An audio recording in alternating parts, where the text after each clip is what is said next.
প্রিয় শিক্ষার্থীরা, সাহিত্য অঙ্গনে তোমাদের স্বাগতম। আজকের আলোচ্য বিষয় কবি কাজী নজরুল ইসলামের লেখা সাম্যবাদী কবিতা। এর আগের দিন আমি প্রথম পর্ব বলে প্রথম অংশটুকু আলোচনা করেছি, প্রত্যেকটা চরণ ব্যাখ্যা করে বুঝিয়েছি। আজকে আমি দ্বিতীয় অংশটুকু আলোচনা করব, মানে শেষাংশ। এটা পর্ব 2 বলে আমি ইউটিউবে ভিডিও দেব।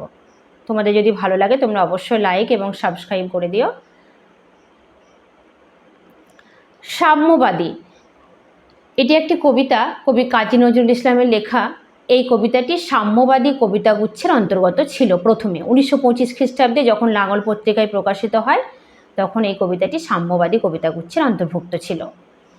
পরে 1926 খ্রিস্টাব্দে সর্বহারা কাব্যগ্রন্থ প্রকাশিত হলে সেখানে এই কবিতাটি অন্তর্ভুক্ত হয়। আরও পরে সঞ্চিতা কাব্য সংকলনে কবিতাটি স্থান পায়। কবিতাটি যখন লাঙল পত্রিকায় প্রকাশিত হয় তখন কবিতাটি খুব জনপ্রিয় হয়ে ওঠে। ধর্ম কি, প্রকৃত ধর্ম কি, ঈশ্বর কোথায় থাকেন, মানুষের হৃদয়ে ঈশ্বরের অধিষ্ঠান, এ ব্যাপারে তিনি এই কবিতায় সুন্দরভাবে আলোচনা করেছেন। কবিতাটি যখন কবি রচনা করেন তখন তিনি পুরোপুরি সাম্যবাদী ভাবধারায় আবিষ্ট হয়ে পড়েছিলেন। আর তখন স্বাধীনতা আন্দোলনও উত্তাল হয়ে উঠেছিল গোটা ভারতবর্ষ জুড়ে।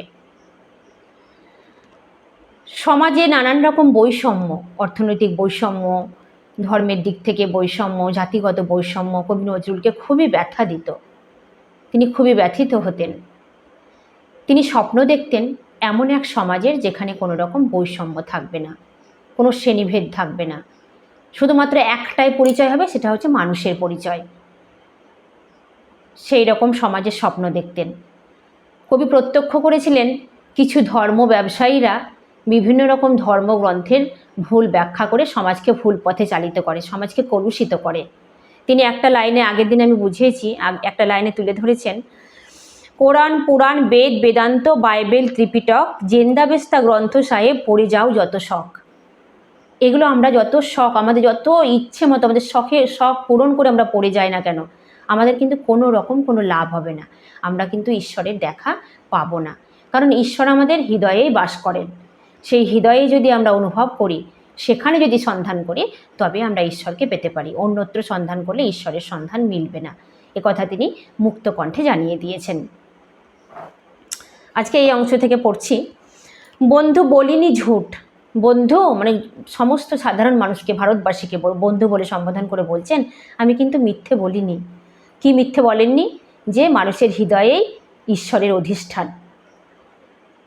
ঈশ্বর নিভৃতে হৃদয়ে বাস করে মানুষের ব্যর্থ প্রচেষ্টা দেখে, অন্যত্র ঈশ্বর খোঁজা দেখে ঈশ্বর নিজেই মানুষের হৃদয়ে বাস করে মৃদুহাস্য করছেন। কবি কিন্তু একথা মিথ্যে বলেননি। এইখানে এসে লুটাইয়া পড়ে সকল রাজমুকুট। এই হৃদয়ের মাঝে এসে সমস্ত রাজমুকুট লুটিয়ে পড়ে।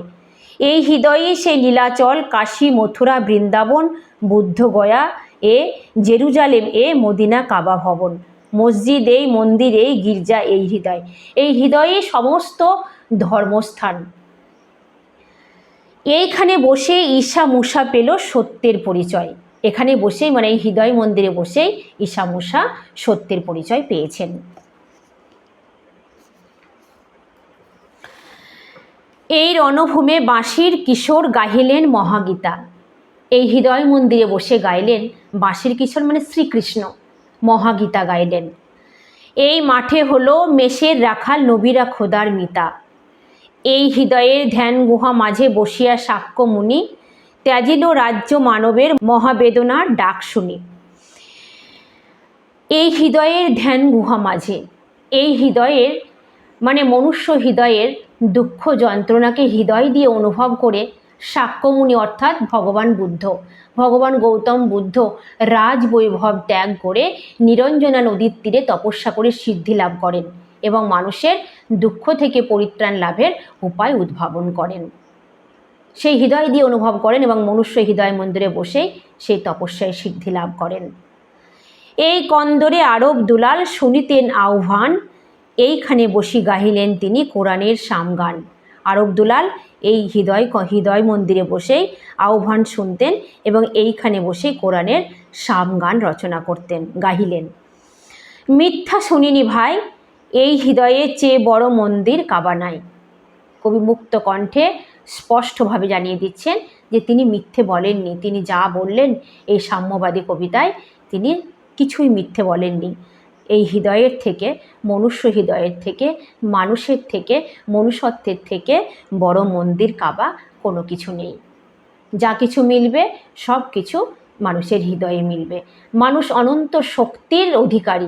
মানুষ যদি একবার তার হৃদয় দিয়ে অনুভব করে, হৃদয়ের ভেতরে একদম মনের ভেতরে ঢুকে যদি বুঝতে পারে, তাহলে দেখবে তার ভেতরে প্রচুর শক্তি রয়েছে এবং সেই হৃদয়ে দেবতার অধিষ্ঠান। এবং সেই হৃদয়ে যদি প্রেম প্রীতি ভালোবাসার বন্ধনে যদি সবাই মিলে আবদ্ধ হয়, তাহলে সমাজে কোনো রকম বৈষম্য, শ্রেণীগত বৈষম্য, ধর্মগত বৈষম্য, অর্থনৈতিক বৈষম্য কিছুই থাকবে না। ভারতবর্ষ এক মধুময় দেশে পরিণত হবে।